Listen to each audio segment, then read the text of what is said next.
其实家里到处都是宝。不信你往下看。1. 用完的洗衣液，空瓶的不要扔，在瓶盖上烫些小孔，把手上方也烫一个浇花喷壶就做好了，还可以控制水流大小。2. 不穿的袜子像这样剪开，留个小洞，一个手套就好了，在脚背处剪开一个口，再剪一刀，一双好看的隐形船袜就做好了，老公看了都会夸。3. 不穿的短袖，按照视频部位这样裁剪，再把两侧袖子剪掉，将下摆剪成流苏状，然后打结，注意不要交错，一个免费又实用的包包就做好了。4. 空油桶裁开，在两侧对称打孔，把它罩在卷纸上，并穿上一根筷子，挂在卫生间，就不用怕厕纸被水打湿了。5. 这种高颜值的外卖袋可以做成桌面抽纸盒，沿着这条虚线剪开，两边对折并夹子固定，就是一个好看的硬抽纸盒，还可以把四周向内折起来，两边一拉，用成尾夹固定。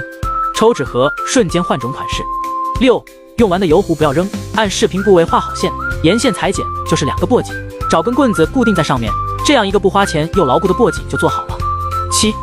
这种鞋盒千万别扔啊，一招变成超实用的收纳盒，先从中间拆开盖子，再把鞋盒底分为2，背靠背粘起来，再把排好的盖子粘到底合上，另一个一样处理，把2个粘在一起，不平的地方用纸板填平，按自己的喜好再装饰一下，拿几根竹签按盒子的高度剪断，用热熔胶粘到盒子里做分隔层，拿一块纸板放进去就好了。